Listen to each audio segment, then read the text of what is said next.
Di sini, saya dan teman-teman saya dari kelompok Abu Bakar As-Siddiq akan mempresentasikan pembahasan materi tentang Khulafaur Rasyidin pertama, yaitu Abu Bakar As-Siddiq. Sebelum ke materi, saya akan memperkenalkan diri terlebih dahulu. Perkenalkan, nama saya Dias Ramawati dari kelas 10A. Untuk teman-teman saya yang lain, yaitu ada Adi, Zikri, Amel, Dita, Dila, Dien, Destia, dan Anissa. Selaku moderator, di sini saya akan menyampaikan susunan acaranya terlebih dahulu, yaitu pertama pembukaan, yang kedua pembahasan materi, yang ketiga penutup. Untuk memasuki acara yang pertama, marilah kita membaca Bismillah bersama-sama. Bismillahirrahmanirrahim. Untuk yang kedua, yaitu pembahasan materi yang akan disampaikan oleh teman-teman saya berikut ini. Abu Bakar atau yang memiliki nama asli Abu Quhafa ini lahir di Mekah pada tanggal 27 Oktober 573 Masehi. Abu Bakar berasal dari Bani Taim, suku Quraisy. Suku Quraisy juga memiliki 12 bani dan Bani Taim bukanlah termasuk kelompok yang besar. Abu Bakar merupakan orang terdekat Rasulullah atau yang disebut dengan sahabat paling utama, sehingga Rasulullah menjulukinya dengan gelar As-Siddiq atau orang yang selalu membenarkan beliau dan lelaki pertama yang beriman. Abu Bakar memiliki beberapa anak, diantaranya Aisyah, Abdullah, Asma, Ummu Kulsum, dan lainnya. Salah satu putri beliau, yaitu Aisyah, menikah dengan Rasulullah, sehingga Abu Bakar merupakan sahabat. Ketika Rasulullah SAW wafat, beliau tidak mewasiatkan siapa yang akan menjadi khalifah selanjutnya. Kemudian setelah Rasulullah SAW dikuburkan, kaum Ansor dan kaum Muhajirin berkumpul untuk bermusyawarah siapa yang akan menjadi khalifah selanjutnya. Banyak perdebatan yang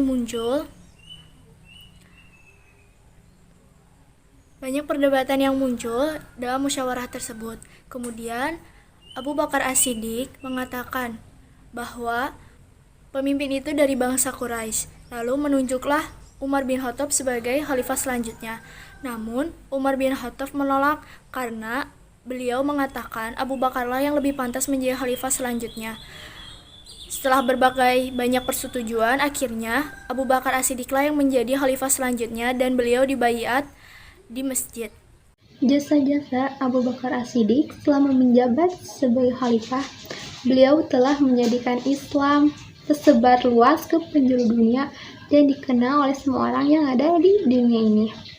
Jasanya yang paling besar ialah masuknya ia ke dalam Islam yang paling pertama. Sebelum tibanya hijrah, beliau telah membebaskan 70 orang yang disiksa orang kafir karena alasan bertauhid kepada Allah Subhanahu wa Ta'ala. Salah satu jasanya yang paling terbesar itu ketika beliau menjadi khalifah, beliau memerangi orang-orang murtad. Di antara hal-hal yang menjadi jasa besar dari Abu Bakar adalah membukukan Al-Quran menjadi mushaf dan memperluas wilayah Islam. Setelah keadaan kembali aman dan tentram, maka Khalifah Abu Bakar lebih berkonsentrasi untuk menegakkan Islam dari kemungkinan yang dapat merusak ajaran Islam. Hal-hal yang terpenting yang segera harus dilaksanakan adalah membekukan Al-Quran. Hal ini disebabkan kekhawatiran Abu Bakar karena semakin tuanya para sahabat dan banyak pula yang gugur di medan perang, sedangkan para sahabat itulah yang menghafal Al-Quran. Kemudian, perluasan wilayah Islam harus segera dilakukan agar dakwah semakin berkembang dan kesatuan Islam akan lebih luas dan kokoh. Perluasan wilayah Islam yang terpenting pada masa pemerintahan Khalifah Abu Bakar adalah perluasan wilayah Islam. Setelah kondisi dalam negeri menunjukkan tanda-tanda aman dan terkendali, maka Khalifah Abu Bakar As-Siddiq mulai dengan misi dakwahnya, yaitu menyebarkan ajaran Islam ke dunia lain. Penyebaran Islam sebagai rahmat bagi segenap alam itu dilakukan dengan upaya mendekatkan damai sehingga bukan bentuk dari penjajahan. Khalifah Abu Bakar As-Siddiq menekankan kepada para pemerintah untuk menghindari peperangan sebelum upaya damai dilakukan. Hal-hal yang ditekankan oleh Khalifah Abu Bakar As-Siddiq kepada para dai atau tentara Islam ketika berdakwah di daerah baru, yaitu sebagai berikut. Yang ke-1, diajak untuk memeluk Islam sehingga mendapatkan perlindungan jiwa serta hartanya. Yang kedua, tidak memaksa untuk memeluk Islam. Kalau tidak mau, maka harus membayar jizyah atau pajak perlindungan yang sangat ringan. Dengan begitu, mereka mendapatkan perlindungan jiwa dan hartanya pula. Yang ketiga, apabila dengan jalan damai tidak mau, maka mereka akan diperangi. Dengan ketiga pedoman itu, maka pendakwa atau kaum muslimin mendapat sambutan yang menggambarkan dari penduduk. Pengumpulan mushaf-mushaf Al-Quran untuk dibukukan pada masa Khalifah Abu Bakar As-Siddiq. Karena pada masa itu terjadi perang Yamamah yang menyebabkan para sahabat penghafal Al-Quran banyak yang tewas, dan banyak pula mushaf-mushaf Al-Quran yang berserakan di mana-mana.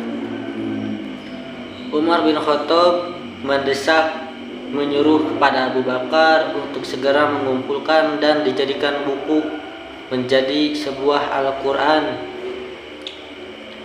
Namun Abu Bakar menolak hal itu karena menurut beliau tidak ada contoh dan tidak ada perkataan dari Nabi Shallallahu Alaihi Wasallam.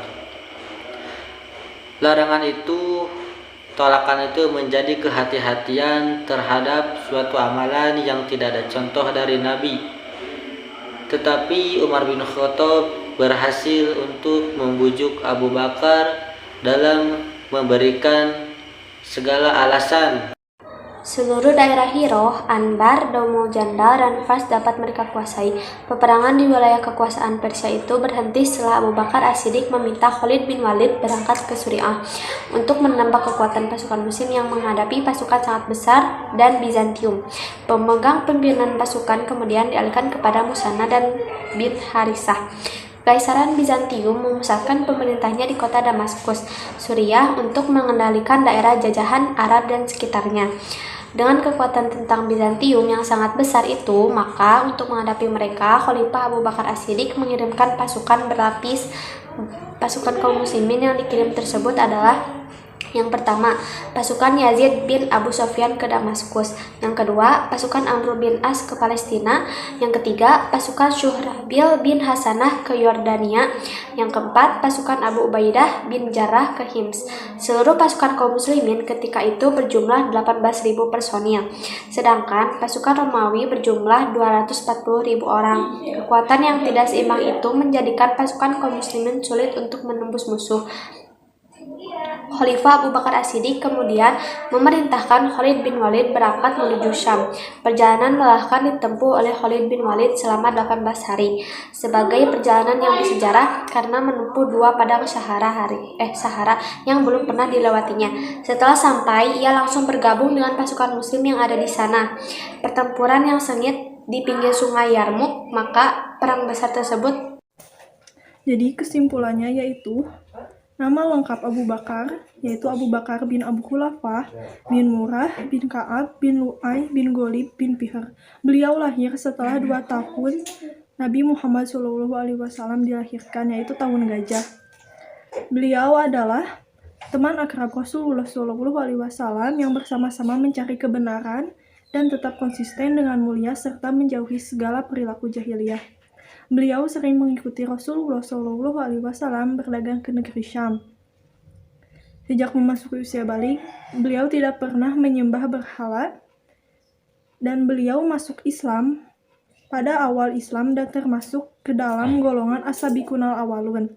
Abu Bakar adalah termasuk orang yang pertama mempercayai Isra Mi'raj dan diberi gelar As-Siddiq. Proses pemilihannya yaitu dipilih secara aklamasi dan baiat oleh kaum muslimin di sebuah tempat bernama Safifah Bani Sa'idah. Beliau menjabat sebagai khalifah 2 tahun, 3 bulan, dan 10 hari. Kebijakan-kebijakannya yaitu 1. Perang Ridho untuk menumpas kaum pemberontak. 2.